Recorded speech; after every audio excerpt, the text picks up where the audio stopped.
menyampaikan doa ucapan syukur kepadamu Tuhan yang bertakhta di tempat yang maha tinggi.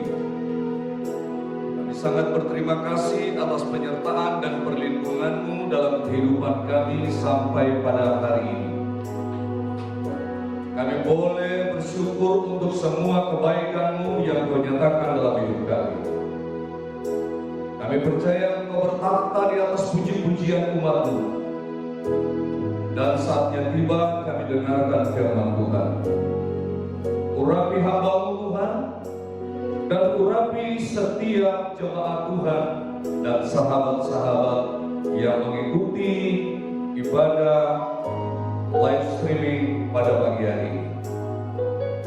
Roh Kudus berdaulat penuh di tengah-tengah ruangan ini dan hati kami masing-masing. Berfirmanlah Engkau, karena kami siap untuk mendengarkannya. Di dalam nama Yesus, Tuhan dan Juru Selamat kami berdoa. Haleluya. Amin. Shalom.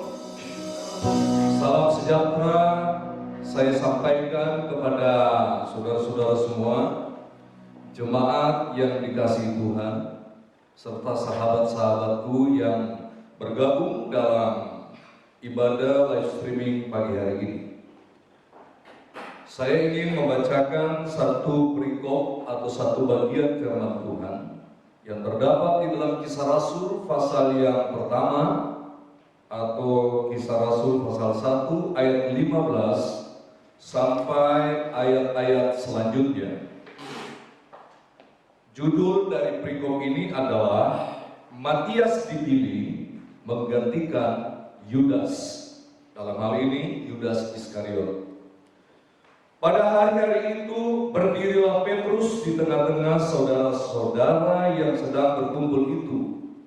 Kira-kira 120 orang banyaknya, lalu berkata, "Hai saudara-saudara, haruslah genap nas kitab suci yang disampaikan Roh Kudus dengan perantaraan Daud tentang Yudas, pemimpin orang-orang yang menangkap Yesus itu.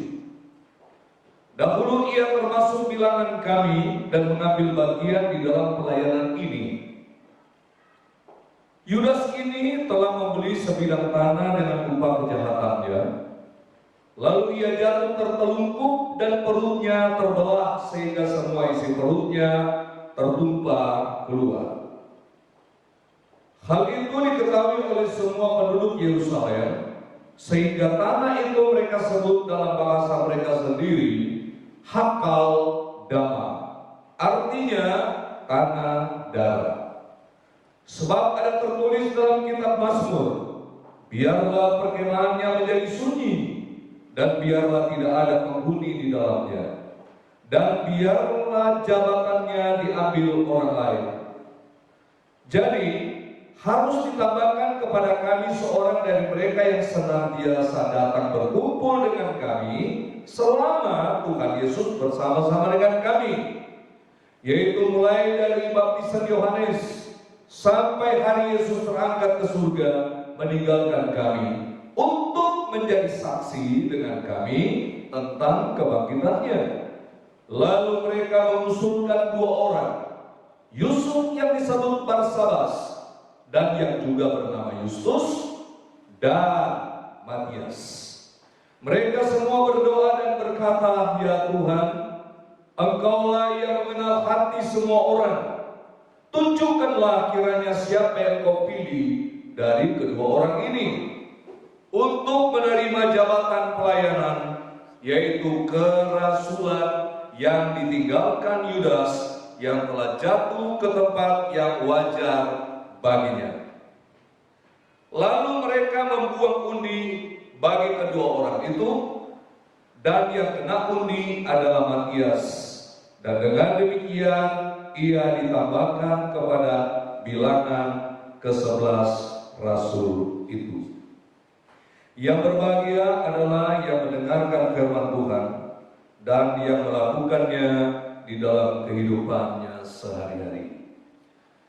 Pada pagi hari ini, saudara-saudaraku yang dikasihi Tuhan, jemaat Tuhan yang ada di rumah, yang saat ini mengikuti pemberitaan firman Tuhan atau secara keseluruhan ibadah live streaming ini, baik yang ada di kawasan Tanjung Priok ini maupun yang ada di kawasan Kelapa Gading dan sekitarnya.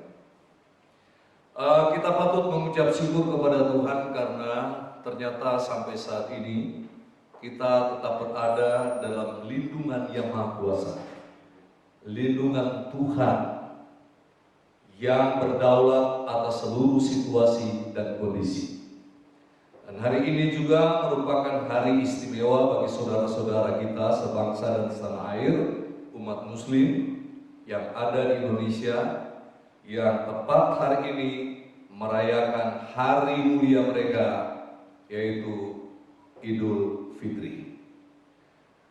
Sebuah kebahagiaan tersendiri apabila pagi ini sebelum kami datang ke tempat ini, kami sempat berajak sana dan bersilaturahim dengan para tetangga, sahabat-sahabat muslim yang ada di sekitar rumah kami.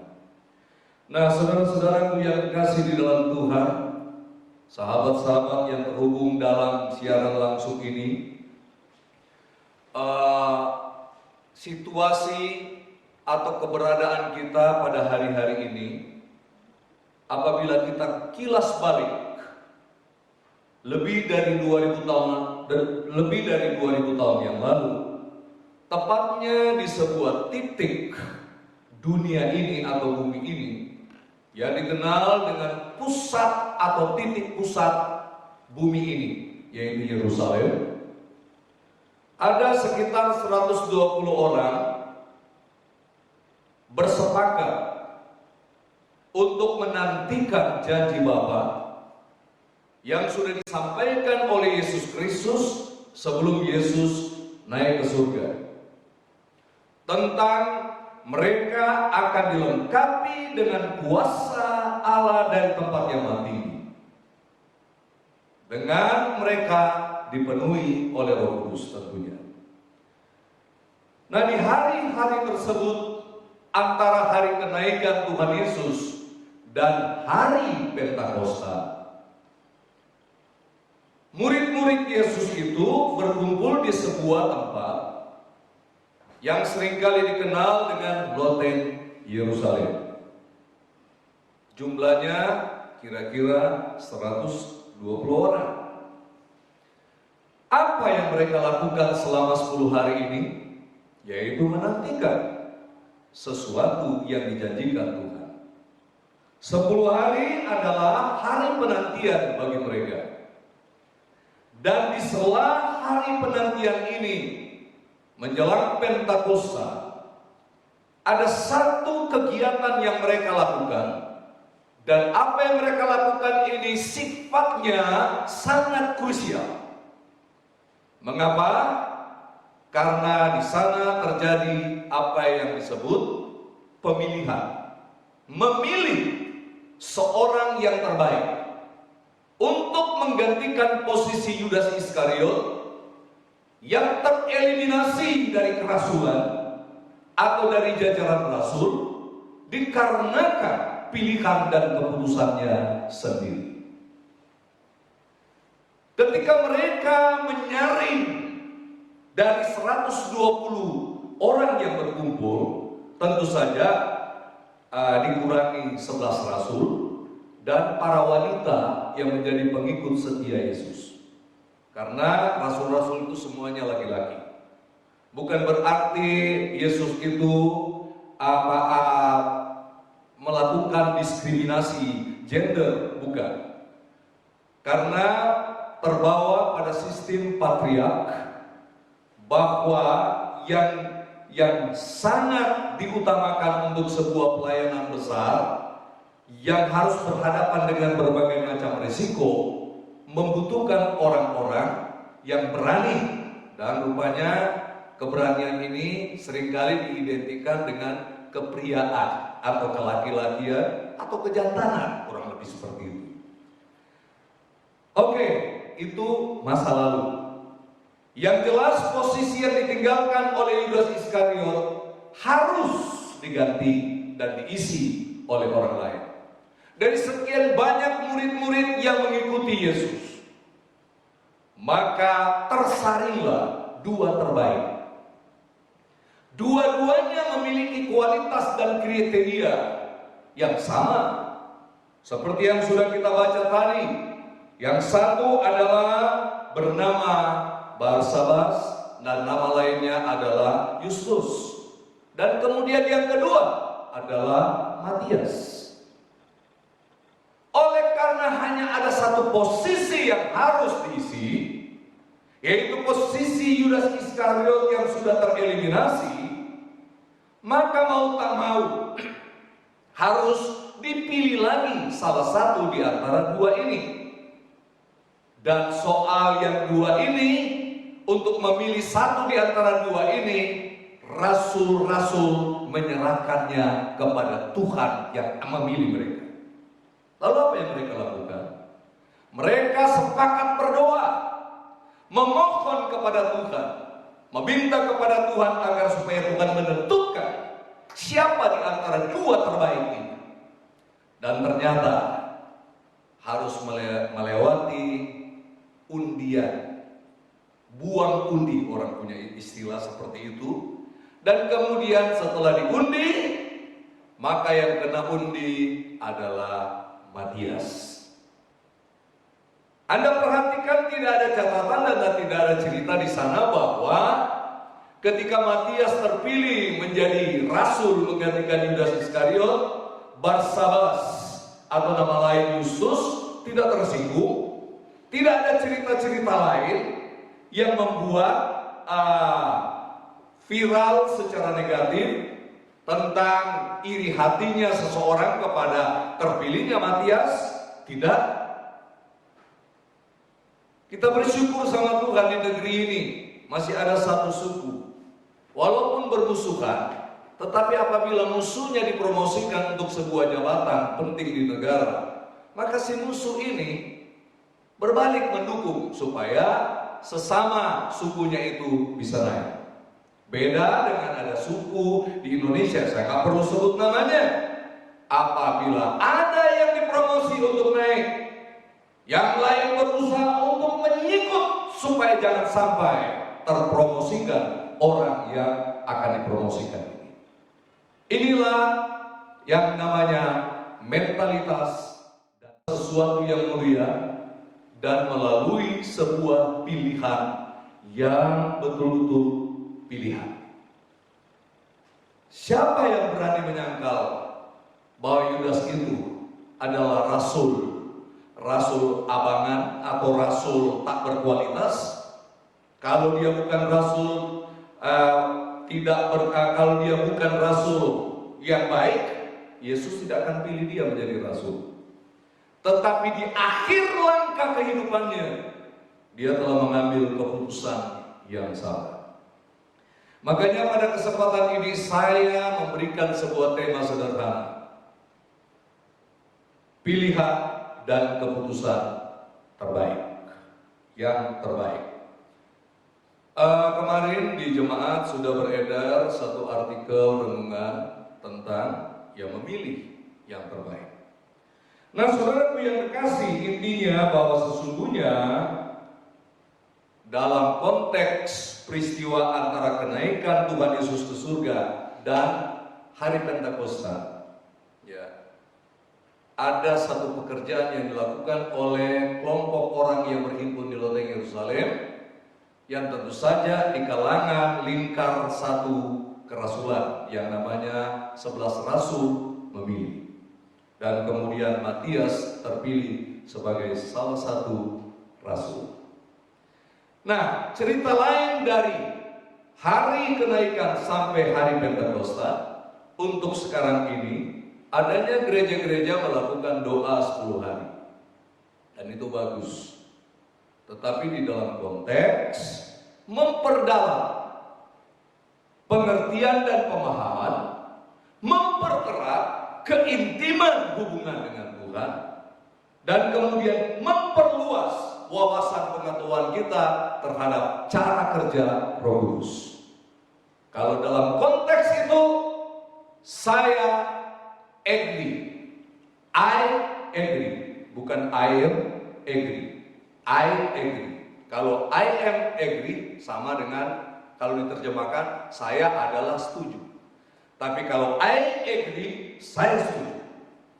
Tetapi kalau sampai berdoa 10 hari menantikan Roh Kudus dicurahkan, salah besar. Dikarenakan Roh Kudus sudah dicurahkan 2000 tahun yang lalu di loteng Yerusalem. Roh Kudus tidak lagi berdomisili secara permanen di dalam surga, tetapi dia ada di bumi bersama dengan gereja Tuhan sejak gereja dideklarasikan di loteng Yerusalem. Lalu bagaimana caranya kita mau menerima Roh Kudus?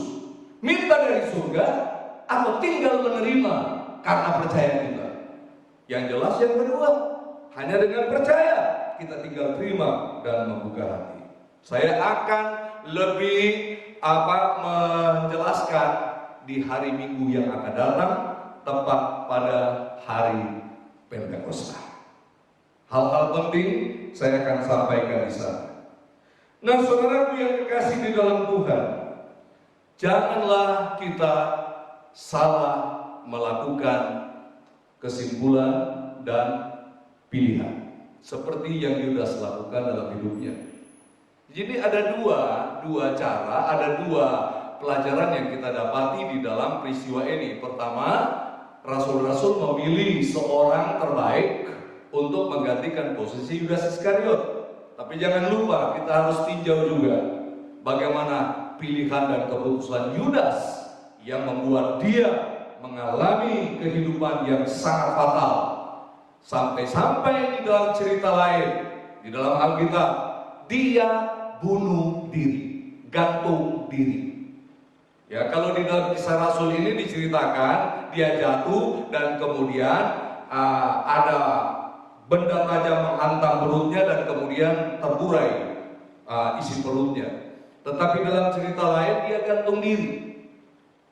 Nah, saudara-saudaraku yang kekasih, sampai-sampai orang berpikir gila ya, rasul kok bisa bunuh diri? Nggak usah heran.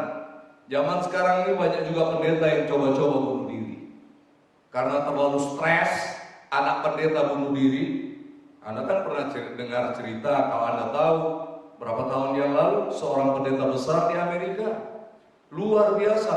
Bukunya adalah the best seller on the world. Tetapi putranya ditemukan bunuh diri. Jadi tidak menjamin Anda anak pendeta atau Anda seorang pendeta, kalau nggak bergantung kepada kekuatan Tuhan, Anda akan mengambil keputusan-keputusan yang keliru seperti Yudas ambil. Nah, saudara-saudara yang mendengarkan khotbah ini, kru yang ada di ruangan ini, jangan salah ambil keputusan ya. Jangan-jangan sampai saya ketemu Anda sudah tidak bernyawa karena gantung diri. Jangan ya. Apalagi yang hanya karena putus cinta, cinta ditolak. Janganlah. Aduh, zaman sekarang itu nggak boleh ada orang Kristen yang bermental seperti itu. Ada istilah berkata bahwa hilang satu tumbuh 1000. Artinya masih banyak pilihan-pilihan lainnya. Nah, saudara, jangan kita mengikuti jalan Yudas. Dia juga memilih dan kemudian memutuskan sesuatu yang salah. Anda mesti tahu bahwa sekiranya Yudas ketika dia sadar akan kesalahannya, apakah dia masih ada pintu atau terbukanya Tuhan untuk menyambut dia kalau dia bertobat? Saya percaya Tuhan pasti menerima dia kalau dia bertobat. Sayang, Yudas hanya sampai kepada titik menyesal, tetapi dia tidak memiliki langkah pertobatan untuk mengubah hidupnya. Akhirnya fatal hidupnya. Orang kalau hanya sampai kepada penyesalan, itu belum tuntas. Banyak orang menangis minta ampun kesalahan dosanya, tetapi kemudian berbuat lagi tanpa pertobatan.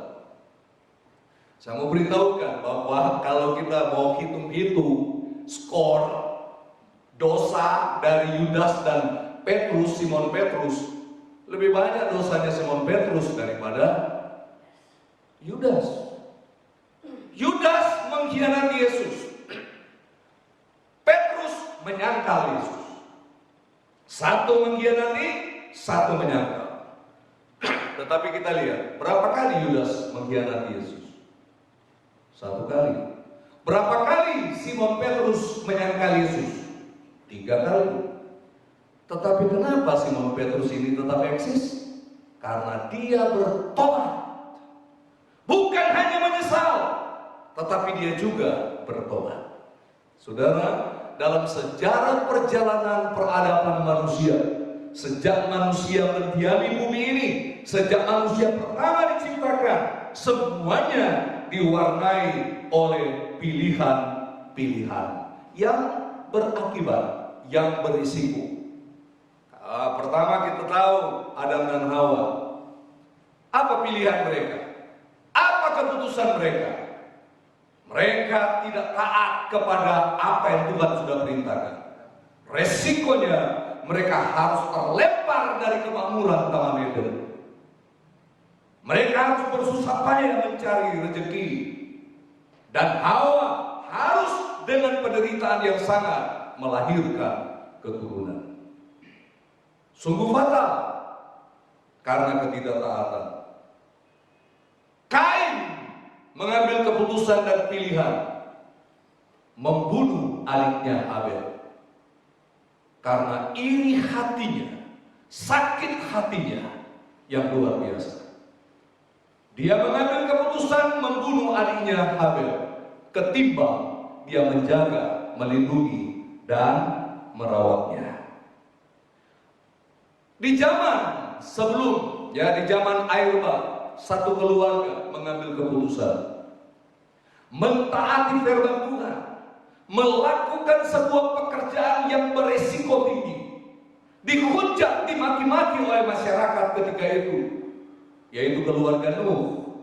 Disuruh Tuhan untuk membangun bahtera, dan bukan di samping pantai atau laut sehingga tinggal diluncurkan, tetapi dibangun bahtera ini di atas sebuah gunung. Sangat sulit. Orang katakan gila ini orang ini. Orang ini tidak tahu ilmu kelautan mungkin. Tetapi rencana Tuhan tidak pernah gagal. Nuh melakukan sebuah pilihan dan keputusan bahwa dia harus mentaati apa yang firman Tuhan katakan. Akibatnya apa? Selamat dan berhasil menyelamatkan spesies-spesies lain, hewan, baik darat, laut, laut sudah karena harus menyatu dengan air, tapi darat dan udara diselamatkan oleh tindakan ketaatan daripada Nuh. Abraham, apa pilihan dan keputusannya ketika Tuhan meminta anaknya Ishak dipersembahkan kepada Tuhan? Dia tidak memutuskan untuk menolak, tetapi dia mentaati apa yang Tuhan minta, sehingga dia dilabeli sebagai bapak orang beriman. Istri Lot ketika punya kesempatan untuk selamat dari amukan kebakaran Sodom dan Gomora, jungkir baliknya Sodom dan Gomora, sebetulnya perjalanannya sudah ada di tengah keselamatan, tetapi dia memilih menoleh ke belakang, padahal Tuhan melarang dia untuk menoleh ke belakang. Akibatnya dia menjadi tiang garam. Yusuf memilih menjaga kekudusan ketimbang memenuhi keinginan istri Potifar yang sedang dirahi besar tinggi, menggoda supaya Yusuf berbuat berzina atau mesum dengan dia. Tetapi Yusuf memilih bahwa takut akan Tuhan adalah segala-galanya. Saudara-saudaraku yang dikasihi oleh Tuhan, jemaat yang dikasihi Tuhan, banyak sekali catatan-catatan tokoh-tokoh yang ada dalam perjanjian baru, termasuk Yosua, memilih dan memutuskan bahwa mereka dan dia dan keluarganya akan tetap beribadah kepada Tuhan. Kalau orang lain mau beribadah kepada ilah lain, kepada berhala, dia tidak larang, tapi dia dan keluarga tetap mau beribadah kepada Tuhan. Ruth memilih mengikuti Naomi pulang ke Bethlehem. Orpa memilih tinggal di Moab. Dan akibatnya Ruth dimuliakan Tuhan. Bahkan masuk dalam silsilah Yesus Kristus. Padahal dia itu adalah wanita Moab. Esther memilih untuk berani menghadapi raja ketika undang-undang tidak boleh mengizinkannya. Tapi dia berhasil melakukannya dan diterima. Bangsa Yahudi diselamatkan. Banyak. Daniel misalnya, dia memilih tidak mau makan makanan raja yang konotasinya identik dengan makanan haram, dan membuktikan bahwa dia dan kawan-kawan tampil sebagai orang-orang yang sehat, bugar, dan penuh dengan kebijaksanaan. Sadrak, Mesak, dan Abednego memilih untuk tetap menyembah Tuhan, sekalipun mereka berkata Tuhan yang mereka sembah tidak menolong. Mereka akan tetap menyembah Tuhan dan tidak mau menyembah patung yang didirikan oleh Nebukadnezar. Yusuf dalam perjanjian baru memilih untuk tidak mencemarkan nama istrinya dan tidak meninggalkan Maria, dan kemudian resikonya dimuliakan Tuhan. Dan orang-orang perjanjian baru seperti sekarang ini, seperti Anda sudah memilih yang tepat. Ketika Anda berada di depan televisi Anda atau di depan gadget Anda mendengarkan khotbah saya, itu pilihan yang terbaik. Itu pilihan dan keputusan yang terbaik, karena ada berkat Tuhan di balik itu. Amin. Nah, saudara-saudaraku yang dikasih dalam Tuhan, saya ingin menutup dengan sebuah ayat firman Tuhan yang sangat terkenal pada saat wabah COVID-19 ini mulai menunjukkan peningkatan di Indonesia. Ayat ini keluar dengan begitu viral. Ayat ini saya ingin kemukakan kembali, karena dalam ayat ini mengandung kata yang namanya pilihan dan keputusan. Amsal 22 ayat yang ketiga. Kalau orang bijak melihat malapetaka, bersembunyilah ia. Pilihan, keputusan, ya. Dia memutuskan untuk bersembunyi. Dia memilih untuk menyingkir, menghindar. Tetapi orang yang tak berpengalaman berjalan terus, lalu kena celaka. Pilihan dan keputusan ada pada kita. Kita sebagai makhluk manusia ciptaan Tuhan, Tuhan memberikan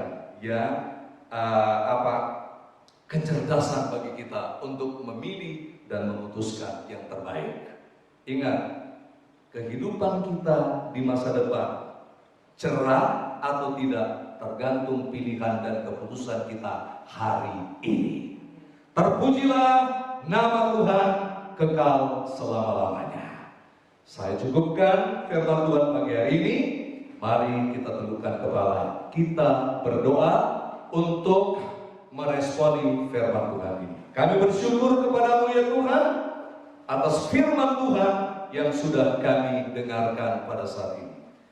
Hamba berdoa biarlah kasih karunia-Mu menyertai setiap kami, dan firman Tuhan boleh kami renungkan bahwa sesungguhnya pilihan dan keputusan yang terbaik harus kita lakukan dalam kehidupan kami.